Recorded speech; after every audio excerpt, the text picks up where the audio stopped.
On peut parler de l'arbitrage maintenant. Il y a les supporters d'Arsenal qui disent on s'est fait voler. Il y a les supporters du PSG qui disent franchement, ça aurait pas pu se passer comme ça. Ça aurait pas dû se passer comme ça parce qu'ils auraient dû terminer à 10. Il y a plusieurs faits de jeu. Il y a plusieurs faits de jeu et c'est vrai qu'il y a des discussions à avoir, je pense, sur... Alors déjà, est-ce qu'il y a pénalty sur Madueke ? Moi, je ne suis pas persuadé à 100%. Moi, je suis persuadé que non. Ouais, Honnêtement, en fait, moi, sur le direct, je suis persuadé que oui. Ouais, pareil. Je dis non, mais là, c'est penalty. Je suis persuadé qu'il y a contact en bas. Ouais. Je vois le premier ralenti, je me concentre sur le bas. Je vois que Madueke, il plante son pied dans la pelouse tout seul, en tout cas, qu'il tombe tout seul vers le bas. Je regarde le deuxième ralenti, je regarde ce qui se passe en haut. Ouais. Là, il y a un accrochage, mais je crois que c'est Madueke qui passe son bras le premier. En tout cas, les deux mettent le bras avec j'ai oublié avec qui le duel. Nuno Mendes. Avec Nuno Mendes. Ouais. Donc, pour moi, il n'y a pas tellement de sujet là-dessus.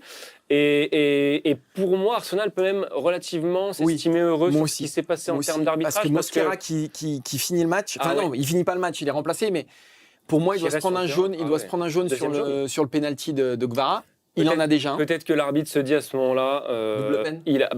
Et puis surtout, le premier jaune qu'il prend, c'est parce qu'il gagne trop de temps. Ouais, c'est vrai. Donc, c'est pas non plus une faute. Mais à la limite, ça doit pas rentrer en compte. À la limite, s'il a déjà un jaune, pour moi, effectivement, Mosquera doit sortir à ce moment-là, parce que c'est une faute flagrante dans la surface qui annihile une occasion de but. Et on a oublié quelque chose qui s'est passé en tout début de match. Et même, c'est une double main de Saka. Ouais. Ça fait deux mains. Moi, ça me choque pas, ça. Pour moi, il n'y aurait pas dû y avoir penalty parce que dans l'esprit, ça ressemble, selon moi, un petit peu à ce qui s'était passé lors de PSG Bayern, où Vitinha dégage sur Neves. Ouais. Alors là, c'est pas un coéquipier qui dégage sur Saka, c'est Saka qui fait une erreur technique tout seul. Donc là, c'est quand même une grosse différence. Mais selon moi, il n'y avait pas danger immédiat et il n'y a pas scandale à ne pas donner penalty. Pour moi, il n'y a pas de scandale et puis je suis pas fan de ces penalties que tu donnes alors qu'il n'y a pas occasion de but. Ouais. Voilà, ça dans l'esprit du jeu, voilà.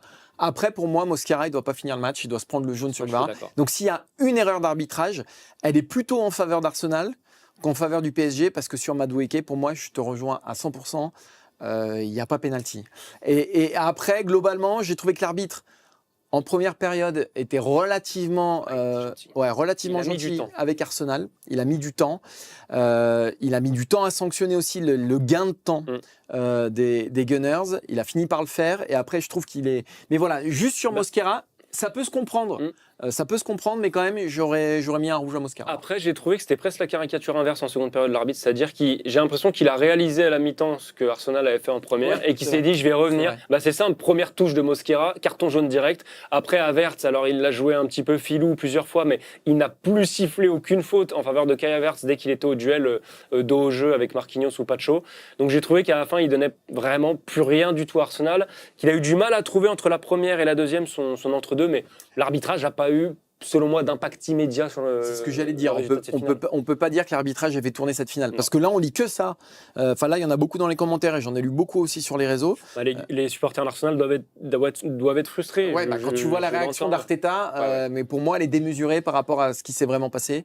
Et tu peux pas te cacher derrière ça. C'est une finale, c'est vrai, qui a tourné sur un détail, la séance de tir au but. C'est vrai que pour moi, très clairement, il n'y a pas une équipe qui a dominé l'autre, si ce n'est quand même Arsenal dans son plan de jeu. Ou en tout cas, Arsenal a imposé son plan de jeu en première période. Arsenal a amené le match où il voulait l'amener, c'est-à-dire sur un combat physique, sur un football restrictif. Et en ça, Arsenal a gagné pendant 60 minutes le rapport de force avec le Paris Saint-Germain. Et pendant cette première heure de jeu, il est assez clair que Arsenal méritait sa victoire. Après, ça a basculé sur ce 1-2 Dembélé-Kvara et le penalty accordé à Kvara. Mais à partir de là, c'est un match qui est devenu déjà, un peu plus ouvert, et deux, beaucoup plus difficile à lire. Ouais, mais à partir de ce moment-là, c'est quand même le PSG qui a eu toutes les occasions franches. Arsenal n'a pas eu une case de la deuxième période. T'as un poteau de Kvara, t'as Barcola, il y a deux sorties énormes de Raya, une dans les pieds de Barcola, une sur une remise de la tête où il sort en kamikaze. T'as 2-3 frappes de Vitinha aussi. Une qui passe juste au-dessus en une touche. Donc non, en deuxième mi-temps, Paris a vraiment appuyé sur l'accélérateur.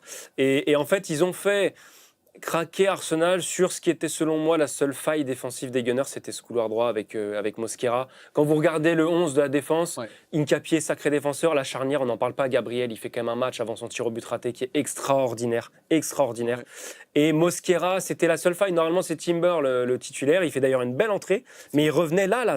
Aujourd'hui, c'était son retour à la compétition. Il n'avait plus joué depuis mars.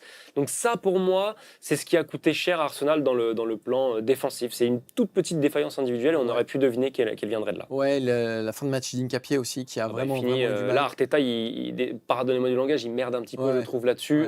Il fait tous ses changements. Avant la prolongation, je crois qu'il n'a plus de changements. Et là, il y a Hincapié qui finit en défendant sur une jambe. Bon, ça n'a pas coûté de but à Arsenal, mais ça aurait pu. Tacle par derrière dans la surface, tranquille. Non, mais c'est pas un tacle par derrière, Nuno Mendes. C'est pas du tout un tacle par derrière. C'est difficile de toute façon de demander de la mesure aux supporters d'Arsenal. On va pas leur en demander. Ils sont obligatoirement extrêmement déçus. Mais je pense quand même que quand ils reverront l'action dans 2-3 jours un peu plus à froid, il n'y a pas de scandale pour moi. Il n'y a pas de scandale. Et puisque la VAR ne doit appeler l'arbitre que pour une erreur manifeste, il n'y a pas d'erreur manifeste dans cette décision de l'arbitre de ne pas siffler pénalty, selon moi. On nous dit beaucoup finale très chiante, etc. Moi, je vais être très clair, j'ai préféré cette finale à celle de l'an dernier. Ah bah oui, déjà, parce qu'il y a de la dramaturgie jusqu'au bout. Ah, il y a déjà, effectivement, mais d'abord pour ça. C'est-à-dire que émotionnellement, c'est une finale qui te tient pendant 120 minutes. Quand le 5-0, alors évidemment que pour le supporter parisien, le 5-0, le côté flamboyant, la finale des finales, le truc où tu écrases complètement ton adversaire. Mais là, on était sur un vrai rapport de force entre deux façons de voir le football diamétralement opposées. C'était presque le procès du football aujourd'hui, voir qui allait l'emporter. Et je pense que cette finale marquera plus dans ce qu'elle nous a montré que finalement, c'était une simili-finale l'an dernier avec un Inter qui était au bout du rouleau et qui a lâché le match au bout de 20 minutes. Là celle-ci et alors, l'an dernier, c'était la première. Donc, tu as un truc qui va tout surpasser. La première fois, c'est comme 98-2018 pour ceux qui ont vécu les deux. Il y a un truc gigantesque.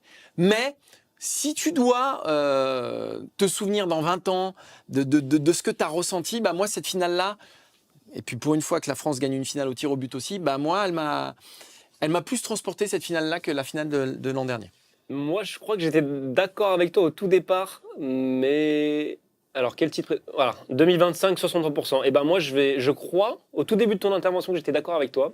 En réfléchissant un petit peu, je crois que je suis d'accord avec nos amis qui nous regardent sur YouTube. Parce que je crois que dans 20 ans, on se souviendra du 5-0 plus que de la victoire au tir au but. Il y a un côté première pour le PSG. Déjà, juste s'ils avaient gagné 1-0 sur un CSC, ça aurait été la folie. Là, ils gagnent 5-0 la semaine dernière. 5-0 avec une masterclass de Désiré Doué, 19 ans à l'époque, avec des prestations de fou, avec le petit Mayoulou qui rentre à la fin. Il y a des histoires de dingue dans tous les sens lors de la finale de la saison dernière. Alors oui, il n'y a qu'une équipe sur le terrain. Et en fait, la différence, c'est qu'Arsenal a fait... Tu bats le champion d'Angleterre. Oui, et Arsenal a fait cette année la finale qu'on aurait imaginé que l'Inter ferait la saison dernière quelque part. Sauf que le PSG était trop fort et l'Inter était peut-être pas assez prêt et peut-être un petit peu déstabilisé aussi émotionnellement la saison dernière après les déceptions qu'ils avaient eues aussi en Italie, etc. Oui, puis Inzaghi, machin, il y a des trucs pas clairs qui s'étaient passés dans la préparation de cette finale. Mais moi, je reste sur celle-ci parce que Arsenal et parce que champion d'Angleterre et parce que deux visions du football, voilà, et le PSG qui triomphe au final. Paris, c'est magique en finale. Finale tendue et haletante, voilà. Arsenal a refusé le jeu, c'est dommage. On en a déjà parlé. Et Roulénio qui dit 98 et 2018, c'est le même constat, 98, donc il est d'accord avec moi.